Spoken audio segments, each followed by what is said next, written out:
When you imagine your friend, your closest friend, start loving himself or herself, and you can probably easily imagine that they can let go of their negative habits more easily, they can let go of toxic relationships easily, they can say no to the things that they don't want easily, and they feel more fulfilled and happy. And they probably wake up more excited because we all know that self-love is important. And self-love can solve almost every problem that we have. Because when we truly love ourselves, we almost instinctively know what we need to do to make ourselves happier. Welcome back to my channel. My name is Yoshi. Today I'm going to talk about 11 mindset shifts you need to make to start loving yourself. Let's dive in. The first mindset shift you need to make is to understand that self-love is not selfish. I do believe that it's changing in our society, but it's still considered arrogant to prioritize yourself. And people might say that's selfish or you are full of yourself. You should be full of yourself because as you fill yourself with love, you have more love to give to other people. And if you want other people, your friends, your family to love themselves, loving yourself is the only way, because we can't change others, but we can inspire others to change. The second one is to be uniquely you. Imagine the world that every human being is the same. Isn't it really boring? But in our society, you need to be in majority to be accepted. You are supposed to follow the trend and you need to dress like, you need to look like the most famous model. And when we are same as other people, it's actually easier for our brain to manage because we can categorize people easily. Also, when we have something in common with other people, we feel accepted, we feel validated, we feel like we belong to something. Let's admit that that's what we all want as human beings. We all want to belong to a group or to other people. And that itself is not a bad thing. But if that's restricting you from being uniquely you, then you need to consider your priority again. Because you are not allowing yourself to be uniquely you, you probably feel restricted. You probably feel like you're always faking and you feel like you don't have the real connection, deep connection with other people. Give yourself permission to be uniquely you, and as you do that, you can get to know yourself on a deeper level and you can start loving yourself more. Number 3, let your curiosity and excitement guide you. If you're watching this video, then I bet that you are into personal development and you are committed to your growth. And when we want to grow, we have to get out of our comfort zone, and it can give us fear and doubt. And when they are big, then we often let fear and doubt guide us. And it might look like inaction, not taking action to get what we truly want. So rather than entertaining the idea that is negative or that is not what you want, allow yourself to be curious about what you're interested in. And whenever you feel excited about something, excited about learning something new, let that guide you. And your doubts and fears might kick in and it tells you that, but it's not going to make money, you're going to waste your time, nobody cares about your art. I truly believe that our curiosity and excitement are God's or the universe guide, and what we are curious about and what we are excited about is so unique to us, and that's why I think we need to embrace them. And whenever I did that in the past, I never have regretted it. If you are afraid of going with your curiosity and excitement, review your past. What happened when you let your curiosity and excitement guide you? Did you have fun? If you did, then you can be more confident to do that again in the future. Number 4, let go of the rules that restrict you. Are you aware of the rules that you have for yourself? You're probably aware of the rules that you consciously made for yourself, for your better health, better finance, better relationships. They might look like I'm not gonna eat after 8 p.m. or I'm not gonna touch my phone after 10 p.m. or I'm not gonna drink coffee in the afternoon, things like that. But you might have the rules that you subconsciously made by yourself, or someone told you not to do, or someone told you to do in a certain way, and you still follow these rules even though they're not serving you anymore. For example, I am an introvert, but I love talking to new people. I'm aware that I want a lot of alone time for self-care. So I subconsciously made the rule that I can go out and socialize once a week, not more than that. But there were seasons and times when I wanted to go out more. But because I had this subconscious rule that I stopped myself from going out, I stopped myself from talking to new people. And then I realized that when I was a kid, I didn't have almost any friends. I really hated being with myself because I hated myself. And I had to be with someone else so that I don't have to be alone with myself. And then as I started learning personal development and I started working on myself, I became very comfortable with myself, and now I love spending time with myself. So the fear of going back to my past self was making me label as an introvert, and it was stopping me from socializing and going out and meeting new people. So I had to let go of that rule, and I had to allow myself to meet new people whenever I want, basically. And now I trust myself that I don't need to be alone, I don't need to be other people, because I can enjoy both. By letting go of the rule that was restricting me, actually I enjoy more spending time with myself and meeting new people. So whenever you feel that you are restricting yourself, or you feel like shrinking, not expanding, ask yourself, is there any rules that I have subconsciously, and can I let go of them? Number 5, get used to be kind to yourself. So many people, including myself in the past, are critical of themselves. I used to think that it's amazing to be critical of myself because I can improve myself, I can solve problems. But in reality, it was doing exact opposite. Whenever I told myself that, oh, you can't do this right, you are a failure, you're really bad at this, you're not talented, you're not good enough for this. When I told this to myself, how do you think I was feeling? Very negative, bad about myself. And when I'm in that state, what kind of actions do you think I take? No very inspired, no very positive actions to improve myself. So I had to look at the reality of what I'm actually doing to myself. I consciously had to make a decision to be more kind to myself. Because when you imagine that you're working in an office and you have a boss, right?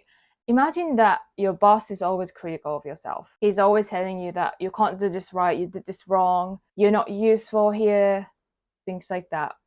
Do you want to do a better job? Do you want to improve the quality of your work? A lot of people are not motivated by that. And we have to learn to give ourselves constructive feedback, but with kindness. When we make a mistake, yes, we need to make sure that it's not going to happen again, but it's just a mistake.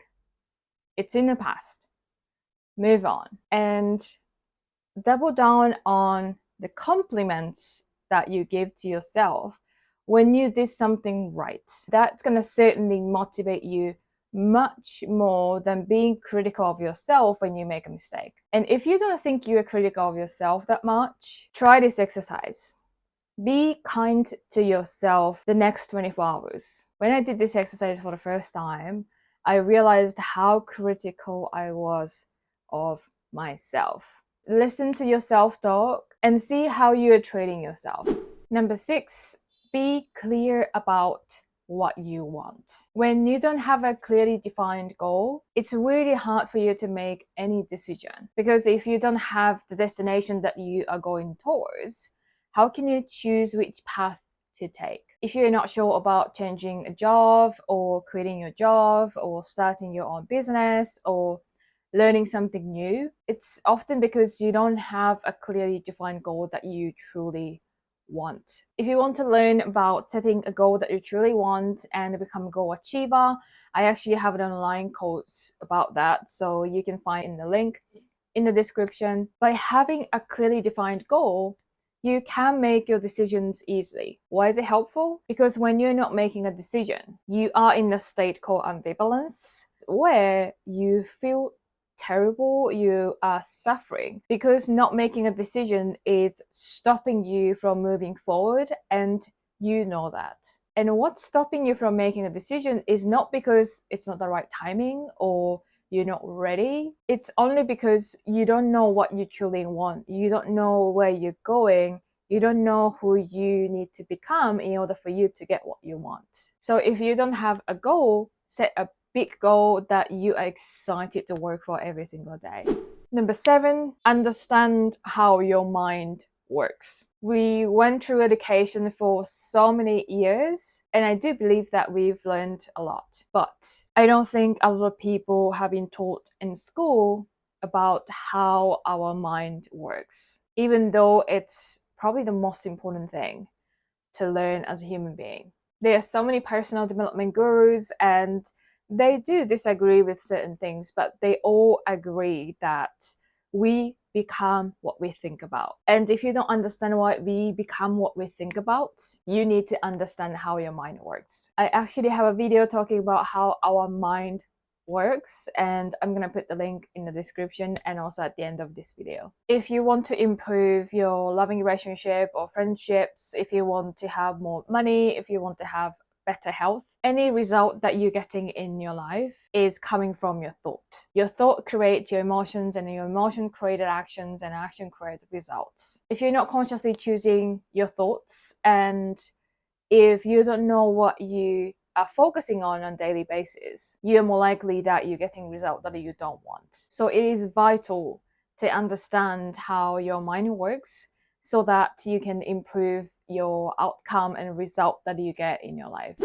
Number 8, become good at saying no. When you know what you truly want in your life, you have a clearly defined goal, then this is probably easy for you to do that because you're aware of your boundaries. I used to feel bad saying no, but I realized that when I'm saying yes to someone or something, I'm also saying no to other things and other opportunities, other possibilities. I started valuing my time and energy. So I just simply don't want to say yes to the things that I'm half-ass yes. Right now, I say yes to the things that are hell yes, like 100% yes.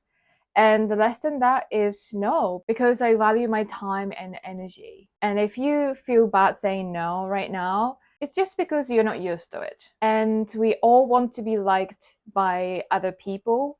And as a human being, that we all have, that's what we all want. But when we prioritize what other people want, we are deprioritizing what we truly want. Imagine you have a partner who's always prioritizing him or her and putting you second. You probably don't like this person anymore. And if you are always saying yes to other people, you are doing that to yourself. You are putting yourself as second. And it's not about black or white.